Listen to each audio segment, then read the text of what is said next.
आपण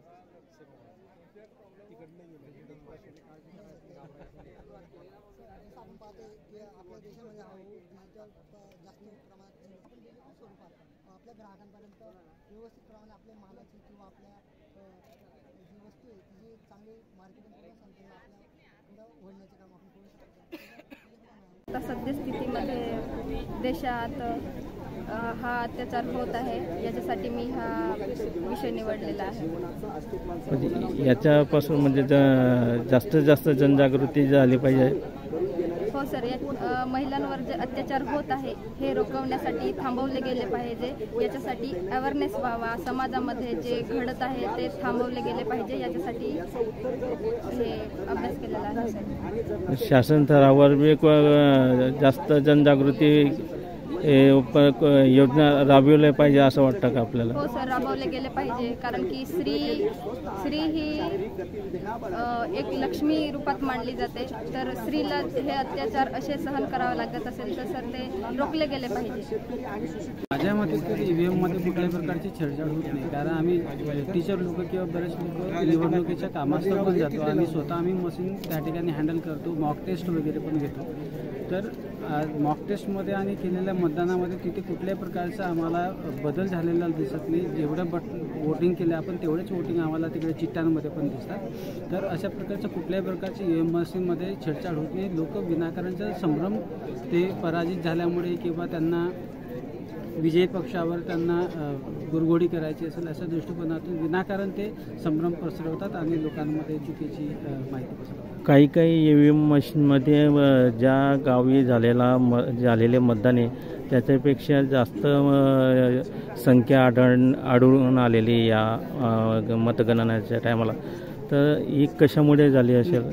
ती जी मतदानाची आकडेवारी त्यावर निवडणूक जे अधिकारी आहेत त्यांनी त्याचा खुलासा केलेला आहे. ज्यावेळेस त्यांनी मतदान मोजणी झाली त्यावेळेस चुकीची आकडेवारी त्या व्यक्तीकडून म्हणजे ती ह्युमन इरर होती, मशीन इरर नव्हती. तर त्याचं डिक्लेरेशन त्या लोकांनी तिथे दिलेलं आहे. तो मशीनचा दोष नव्हता. आता जे विरोधकांचं जे म्हणणं आहे की बॅलेट पेपरवर निवडणूक घेतली गेली पाहिजे, तर ती योग्य आहे की EVM मशीन योग्य आहे? नाही, EVM मशीनच योग्य आहे. कारण कसं आहे ना, वर्तमान काळामध्ये जशी जशी प्रगती होत जाते तसतशा प्रगतीनुसार माणसाने सुद्धा बदल स्वीकार केला पाहिजे. बॅलेट मशीनच्या मदतीने आपण जर मतदान घेतलं तर पूर्वीच्या गतकाळामध्ये जसं आपण पारंपरिक पद्धतीने वावरत होतो तसंच होतं. तर आता जे बॅलेट पेपरची जी सोय होती ती तुमच्याकडे VVPATच्या स्वरूपामध्ये आहेच ना. म्हणजे बॅलेट जो होता तो तुमच्याकडे आहेच, पण त्यापेक्षा जलद गतीने जाण्याकरता तुमच्याकडे EVM मशीन आहे. त्यामुळे बॅलेट पेपर आणि पूर्वीचे ते बूथ हॅक करणं, चोरणं अशा प्रकारचे विनाकारण प्रॉब्लेम पुन्हा क्रिएट होते. पूर्वी पण तसे पाहिजे, पेट्या पडवून लावायचे लोक, तर तसं नको व्हायला नको. EVM योग्य.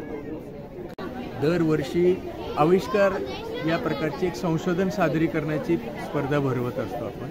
याच्यामध्ये 3 स्तर आहेत. एक जिल्हा स्तरावरती स्पर्धा होतात, त्यातून निवडलेले विद्यार्थी पुन्हा विद्यापीठ स्तरावरती येतात. त्यातून 48 पारितोषिक विजेत्यांना आपण एक टीम तयार करून राज्यस्तरावरती देतो. आविष्कार हा कार्यक्रम राज्यपाल ऑफिस म्हणजे राज्यपालांच्या संमतीने आणि त्यांच्या ऑफिसच्या कार्यालयामार्फत हा महाराष्ट्रामध्ये केला जातो.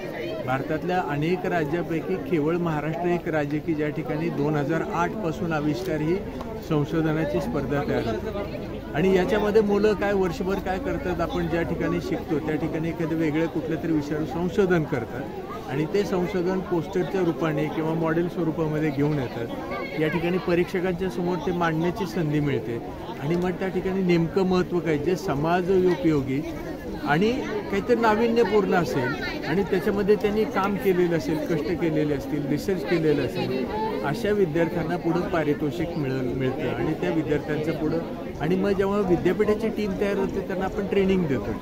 तर या ठिकाणी आज जळगाव जिल्ह्याचा आपण हा भाग आपण आज इथं महोत्सव साजरा करतो. जळगाव जिल्ह्यातल्या साधारण 40पेक्षा अधिक महाविद्यालयांची या ठिकाणी सहभाग आहे. एकूण 800च्या वरती विद्यार्थी या ठिकाणी आलेले आहेत आणि त्या 800 विद्यार्थ्यांनी 485 प्रवेशिका म्हणजे एक प्रवेशिका कधी कधी 2 विद्यार्थी मिळून सादर करतात. असे साधारणतः 500च्या जवळपास आपण प्रवेशिका आहेत आणि 800-850च्या वर विद्यार्थी आहेत.